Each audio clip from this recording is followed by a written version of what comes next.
Valentine's Day at Twickenham, a chance for a bunch of red roses to put a smile on the face of those that love them. Welcome to O2 Inside Line. This is the story of England-Italy.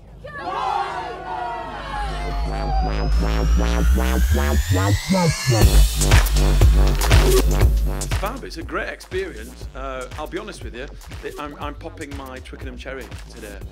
Big rugby fan, but always watched it from home. Nobody expected us to win, I don't think. A very dominant performance was great, so the boys will be buzzing, they'll be ready to go, ready to play hard again. You know, the whole of Twickenham just ignites when the boys turn up, and it's a fantastic atmosphere when you walk in the stadium.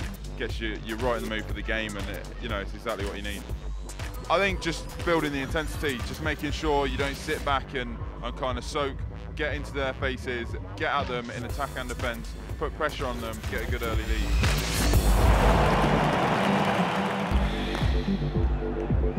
After their Cardiff heroics, it was England who carried all the expectation heading to Twickenham, but it was the unfancied Italians who struck first through the evergreen Sergio Parise. Things got worse for England when Mike Brown left the field after a heavy knock, but England settled through a George Ford penalty on 20 minutes, which proved to be the catalyst for their engine to fire. A couple of minutes later, Believo Napola was snow-ploughing Italian defenders out of the way as he thundered in at the corner.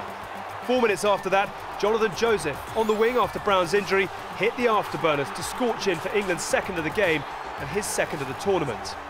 Into the second half, and Ford kicked another penalty to open up a 13-point lead, but Italy weren't prepared just to make up the numbers. Luca Marisi matching England's 13 with an eye-catching score of his own.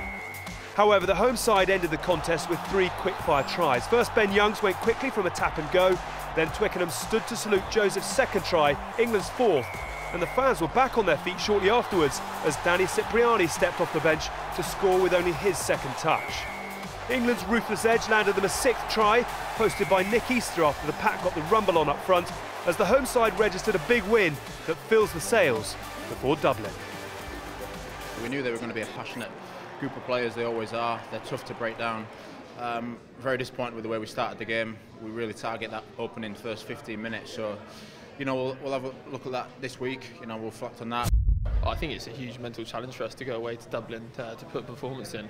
They've got a huge pack, a very good set piece, and they play a lot of tempo, so it's a difficult place to go and play, but 2 years ago we went there and got a result. From the start to end, I think the players really look forward to playing with the crowd. They're massive for us, and hopefully coming into the World Cup and future games we're looking forward to. What do you make of the way England have performed at Twickenham today? Yeah, I thought they've been very, very good, very professional performance. Always difficult after the high of Cardiff to come back to basics, and this is a game that I think we always knew that England were going to win. It's just a question of the performance. Ireland are the current Six Nations champions, and therefore they're a very tough side. England know that. They've beaten them on occasions recently, but they've also lost. And Ireland are sort of getting back to their very best. Sexton back in the in the fold. Conor Murray. I mean, that's the Lions half-back pairing.